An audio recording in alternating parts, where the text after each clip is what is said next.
So today we're talking about successes that you've had this year. So we'll open it up to you all if you want to share any successes you've had in 2024. I can't believe we're talking about the end of 2024. It's not right. Go ahead, Sally. And see you came off mute. I was going to say we've had a kind of recovery year, I guess. When I started as president in Canada, we were basically bankrupt and not really getting much on the ground. And so, the committees that we have a new board in mostly this year, and we've worked really hard to get a solid sponsorship program in place and an education committee up and running and a conference up and running. And so we finished the year with a bit of a reserve going forward. So it's feeling a lot more comfortable now than it was this time last year. So congratulations. That's awesome. thank you. And we've developed some neat tools too. We have a great we have a business plan that if anybody wanted to use it as a format, it's probably not a bad format. We have a education planning tool that's a pretty dandy tool if anybody wanted to use that, and some budget tools and that sort of thing. So if any other chapters kind of in the same space, I'm happy to talk to anybody and try and help them kind of right the ship, if you know what I mean. Yeah. And Sally, if you want to share that with us, we can put that in the toolkit too, so Okay. people can reference that as well. Which that's my other thing today is I don't have no idea where the toolkit has gone on the new website. It's through Exchange now. We can send that link out. We'll send it in the weekly again, so that you guys all have that access. I'm not sure I get whatever the weekly is, because there's so many emails from CAI that Outlook decides that they all belong in a clutter folder. So maybe you can share it in the chat maybe or something. Yeah, we'll try to pull that up and share it in the chat as well. We'll share the link with you. No problem. Who else has successes you'd like to share? I feel like we've had some great successes here in Tennessee. We did a few change-ups. Our Christmas party actually just tomorrow night. I'm very excited about. A lot of the younger folks were wanting something a little more fun, so we're doing an ugly sweater contest instead of it being formal. And we've got a lot of new young folks stepping on our board for 2025. So I'm very excited about that to see what they're going to bring in. Talking about changes to some of the venues that we've been using to make it easier and for folks to come and also be a different spot.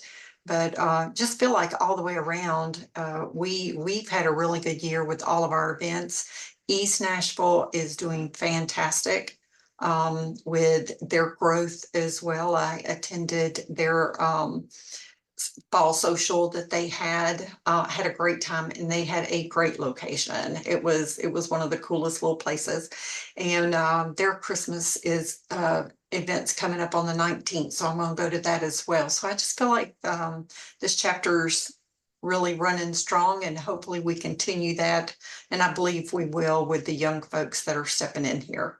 They're all excited about it. That's great. I could join your ugly sweater. Yes, come on down. We're having a contest. To piggyback on that, I think that the youthful energy that a lot of people are bringing into their chapters, that's exciting to see. Here in Georgia, we had started a task force for the young professionals that last year or so, and actually it's been so popular and so well attended. Their events gets a lot of them out, and there's some people in there that's not even old enough to drink, which is amazing to me, that concept. But we have over, I believe it's like 40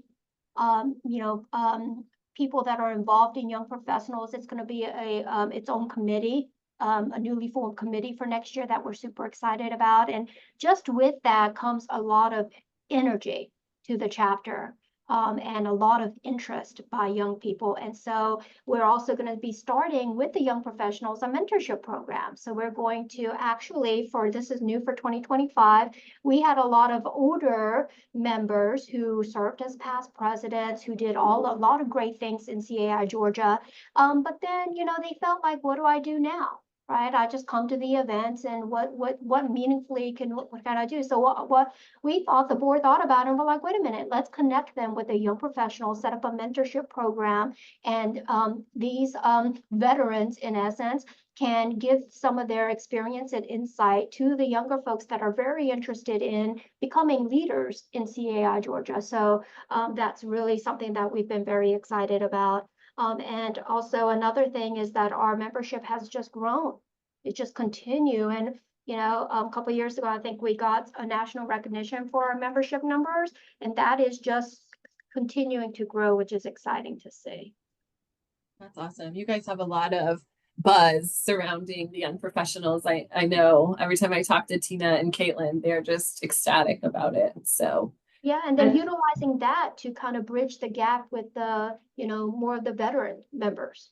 Yeah, I was going to say at your young professionals events, do you have some veterans out too, so they get exposure to them, or it's just them? No, this is just a place for the 40 and younger group to kind of engage. So that blocks out a lot of the rest of us, but that's okay. That's what it's kind of meant for. But then, there will be other opportunities, especially I'm very excited about the mentorship program, though I think that was very needed, and it kind of fills the gap for different segments of our membership, And Sally, some other chapters also do it a little bit differently. So maybe their young professionals committee will head up an event or put on an event, but they bring everyone to that event. So it's really just the young professionals that take ownership. And we see it all different ways in our chapters. They're all successful. It just really depends on what your chapter is hungry for and what works for your chapter. Is there a kind of mandate, like a mandate written up for that committee by any chance that you could share? Or just some sort of idea of the framework of how you've structured it, or? We do have like a committee charter that Perfect. Yeah, something like that. Yeah, we're actually going to have our tomorrow is our December awards luncheon. And then shortly next Tuesday, we have our regular monthly board meeting. And then right after that, we have our new committee chair training. So that's where we present each of the new committee chairs with their charters, the expectations, what, their liaisons, all of that to get them on a good start in January as they come into their new roles as chairs. So I will follow up if you need that. I'm happy to share what our charter says and speak to you offline if you have any questions about how we started our young professionals here in Georgia. I would love to see your charter also. I think that's a great idea. You guys could send it to us. That'd be awesome. Okay, I was trying to actually find the link to the chapter president-elect exchange group, because that would be ideal to post it in there, because it could go to, everyone. I can't bring it up at the moment, but or you can email it to us either way. Okay, will do. Yeah, that'd be awesome. Who else has successes for 2024? Those are some great ones. All right, we'll go Chris, and then next Kentucky. I see. What's your first name? I'm so sorry. Roxanne, that's okay. Roxanne, yes. Okay, go ahead, Chris. Well, first I wanted to say thanks. Emily came out and helped us with our 2025 strategic planning this last month. It was awesome. It was great.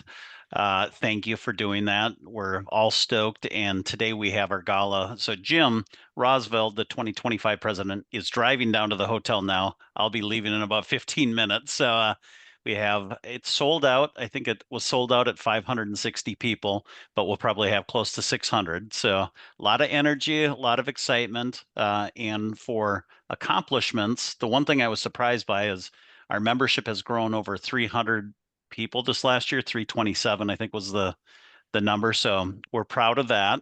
And we keep adding events and education and opportunities for people to network. So, and one thing that I had done different this last year is I was intern for a day. I had put that out to a bunch of vendors in a magazine this summer and went out to 4 different companies, a management company, a construction company, a landscape company, and then a plumbing company. So I'll be writing an article for the Minnesota magazine this spring about that, but it was amazing to see the behind the scenes stuff and how everybody works together. So, no, a lot of fun stuff. It'll be nice nice to pass the torch over to Jim, but I appreciate everybody's help this last year. That's awesome, Chris. Have fun tonight. Yeah. What a Will do. celebration of the year. That's awesome. But not too much fun, just a little. Sue, you came off mute. Did you want to Yeah. share? Not necessarily. Oh, okay. So I had come off when I was talking before and then I didn't go back on. No, I think, so I'm president-elect, so I'm just coming in for next year. And I'll just share one of the things I kind of am trying to figure out what I want my focus to be. And I have to admit, I'm struggling with that a little bit. At the beginning of last year, I was very interested in looking at the DEI, diversity, equity, inclusion, and going in that direction. I think because of where we are politically and a lot of this pushback on DEI, I'm feeling a little hesitant and trying to kind of look at that maybe and express it in a different way and kind of get to where I want to be. But I feel like politically, I've got to be careful how I do it. So I'm kind of struggling with that a little bit, to be honest. And if anybody has any ideas about that, I would love to hear it. But really what I want to do, and I liked what I was hearing about bringing in younger people and I think sometimes, even in a big market like San Diego, it can be a little cliquish. And that's really what I want to try to get to without offending anybody. If that's my challenge. That's what I'm trying to figure out. That's great, Sue. And like that, I know you're on the task force with us, we have these conversations quite frequently, but that's inclusion, Right. that is inclusion, making sure everyone is invited to the table, to the party, as you kind of put it. So has anyone been successful with that? Do you feel like you could share with Sue? In Minnesota, we have a good group of people for the DEI committee, which will be changed to inclusion committee based on the political environment at our next meeting, which is early January. But if you need any recommendations for adopting it, please reach out to us. Go to our website. We have our statements on there. It's open to anybody. So, but yeah, just thank you. let us know. Thank you. I'll do that because I've been looking at a few different things like that. And there's actually a person here in San Diego who had applied to be on our board last year, who this is what he does for a living. It ended up he hasn't really become involved in the chapter, but I'm going to reach out to him too. But no, thank you, Chris. I think that's anything like that is going to be helpful because I don't want to misstep, obviously. I don't want to create a problem when there might not be one. But I just,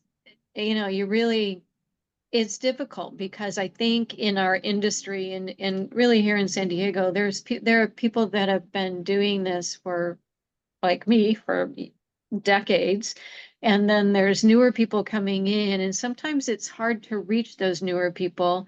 And it's hard to make them, and naturally when people come to events, they haven't seen most of their buddies for the month or a couple months. And so they're all going to kind of get together and talk. And then new people coming in, it's hard to kind of bring them into the fold and have them feel welcome. And that's really my goal, is to I want the old guard there, but I also want to make new people coming into the industry feel welcome and like it's a place for them too. Yeah, we had a great conversation at Minnesota. Hopefully you don't mind me sharing, Chris. Jim, I'll ask for forgiveness later. But like we survey the board members ahead of time to see kind of where they feel. Then one of the questions we typically ask is, what's a word that you would describe to use? What word would you use to describe the chapter? And I can't remember where it came up, if it was there or another one, but there's one piece where it was like inclusive, and there was another piece that said cliquish. And Mm. those are two very different perspectives from obviously two different people, you know. And I think if we're in the in crowd, it feels inclusive, but if we're not, it doesn't, right? And so Yeah. you know, and so we kind of talked about that, you know, just a little bit. And the one thing I think is if you can help, like it might not be this big grand initiative, but if you can filter everything, if you can filter everything you do through the lens of inclusivity, if you're doing a new event and you can say, okay, how is Mhm. this including, is it meant to include all of our membership types? Is this going to exclude anyone? You know, if you can kind of filter all of those things through that lens, then I think you've done, you know, like that could be an initiative. Yeah, that's a good idea. And Yeah. I think one of the things, you know, is even just like having sort of official greeters to welcome people and people that have been there a long time and have them kind of take a new person under their wing and introduce them around to everybody. And because I think that's one of the hardest things is to walk into that room of 40 or 50 people and it's like, and they're all in their little groups talking and it's like, where do you even start? Like, what do you do, you know, when you're someone new who hasn't really been there? And so maybe having those greeters, having somebody new, having a designated sponsor for them to help, you know, I think that's a great idea. Yeah, Sue, I was with a chapter recently and we were talking about their new member committee. And one of the things that they do, and again, this takes a little bit of, you know, extra work, but they ahead of time see who's new, or maybe this is their first or second event that they're coming to with CAI, and a volunteer, whether it's a board member or committee member, reaches out and says, I see you're going to be here. I'm also going to be at that event. You know, I'll make sure to look out for you or say hi. But, you know, I look forward to seeing you there. And then at Mhm. the event, you know, they know I need to look out for Sue at the event. And, you know, has she checked in yet? Oh, she did. She's over here.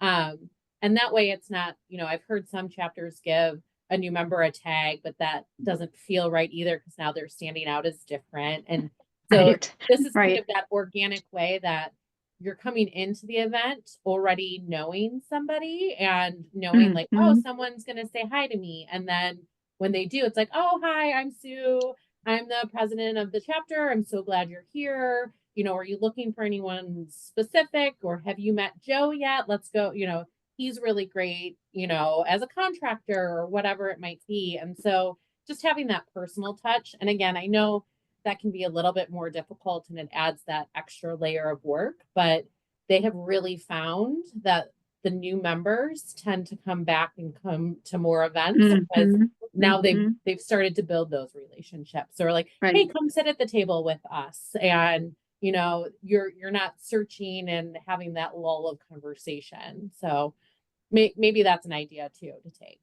I like that. And I think too, if people know in advance, you know, if we somehow, when we're setting up events, if there's some way, you know, we can convey to them that, you know, are you new to the chapter? Is this your first event? Please let us know. We'll be happy to, you know, and do something to help introduce them around, welcome them. Um, have a place for that's we know a group that they can sit with, so it isn't that moment where oh it's time to sit down and they're like, oh, where, you know, What is where am it? I going to sit? Yeah, It's 10 exactly. o'clock Sometimes and you that's go the to hardest I thing, right? know. Where am I going to sit and eat? Who am I going to eat with and everything? Exactly. And don't be afraid to ask that question. I mean, we do ask that question on our annual conference registration of, are you a first time attendee at our event? Mhm. And we know that, okay, you might need a little bit extra hand holding and we send them a little bit more messaging ahead of time. And, you know, we have, again, ours is a multi-day event, but we have a little reception with them with people of, you know, here's what to Mhm. expect. And do you have any questions about the next few days? And, you know, here's some people that, you know, can help guide you, whether it's staff or board members or different volunteers. So don't be afraid to ask that question either on your registration. Because if a person's not comfortable, they don't have to click that box either. So Yeah, exactly. And I just saw the comment about it might not even be a new person. It could be anybody that's coming solo. Yeah. I like that. Oh yeah, that's a great question too. That's a great checkbox, Sally. Yeah. And Sally, I know you had your hand raised. Did you want to share anything else? Well, it too? was really that, like, I think that the DEI language is certainly becoming sort of toxic, but I think maybe what you're really striving for is that welcomingness. But I also think maybe like some of the bigger chapters, I mean, we don't have enough members to do it yet, but I would certainly encourage member chapters to think about a volunteer committee who there was a committee whose Mhm. whole job is to take care of the volunteers. So they're the ones who set up, how are we going to help the new folks at the events? How are we going to make sure everybody's feeling included? What are we going to do to celebrate what the successes that the volunteers have done? What are we going to do in social media to profile the volunteers? Like, you can have a whole committee whose job is to do nothing but to take care of the volunteers, right? Which has, well, the volunteers and the members at events. Like, it's kind of just like that engagement role. So you might be able to run Mhm. that together. And then Mhm. you're staying away from that DEI language, but you're actually achieving what it sounds like your actual intention is, which is to make sure no one feels like they're standing alone and not. Yeah. Really cool. I Yeah. never thought of it. I love that. Thank you for sharing that. No problem. This has been great. Thank you. I'm getting great ideas. Ashley, you have your hand up.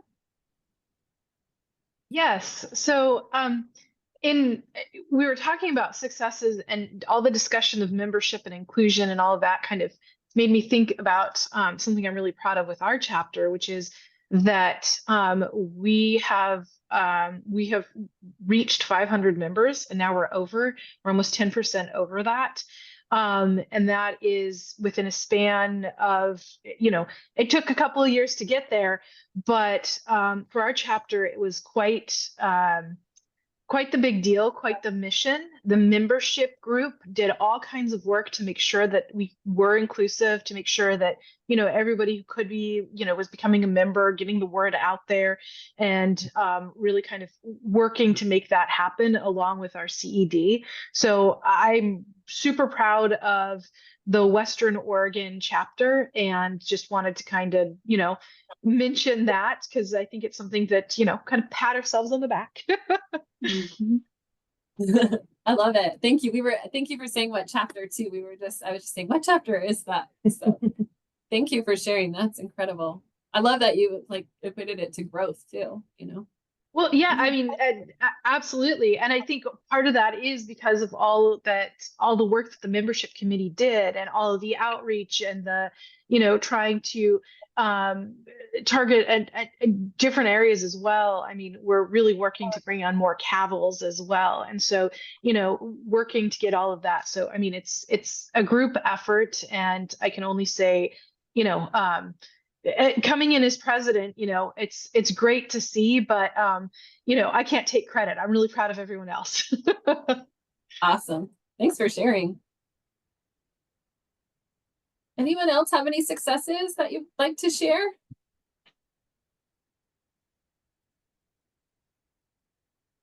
All right. Anything else you all want to talk about? Any topics you brought today? Well, how many of you are chapter presidents? So you're going to be leaving us. Thank you. Thank you for all you've done. Thank you for engaging in these calls. Like, you make these calls, because we only have so much to say, but you guys are representing all the chapters.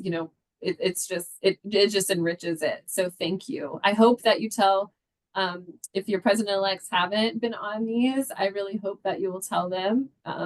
We think they're beneficial. We hope that you do as well. Obviously, if you're here, you probably do. But please tell them, encourage them to come as well. Yep. Yeah. And then just a couple notes for you all. So in January, we will be doing a year-end recap. So we will include, even if you're currently a president and you're leaving or heading off, we will make sure that you're included in that. So you can kind of see how this last year has gone overall for the organization. We're close to 50,000 members, which is amazing for us. When I started at 6 years ago, we had just reached 40,000, which was a huge milestone. So to be able to accomplish what we are able to accomplish in this little amount of time, I think is amazing. And a lot of that is from all of you. the growth that you're talking about with your chapters, again, and going through the pandemic that we went through and kind of really seeing the value of CAI and the importance of what we all do every day, really shows through our membership growth. So want to just thank you all, make sure that we're glad that we could celebrate the successes with you, but also want to make sure that you guys see the bigger picture of everything that you were able to accomplish both locally and then also internationally with us as the full organization. So that will be coming down the pipeline. For the president-elects, we will be sending a survey out to you about what days work best to have these calls in 2025. So be on the lookout for that. Please let us know because we do schedule them based on that survey. So presidents, please recommend to your president-elects to take that survey when we send that out to them. And then one thing that we will start with just presidents for the first 6 months. So I know your president-elects might be anxious to be included as well.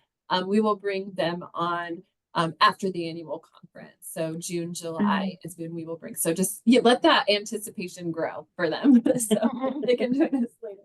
And then finally, just a reminder too, we will be opening our chapter awards shortly. And so those submissions will be due by the middle of February. So we encourage you to think about, again, everything you've been able to do this past year, and we highly recommend, no matter what size category, that you at least apply for one award. You guys are doing some really great things. And sometimes I know it's hard to get the submission together, but we really hope that you guys can all apply. Again, some of the things that you shared today are things that could be submitted for those awards. So I think it would be really great to take a minute to do those. So we will be releasing that shortly as well. It's all done online.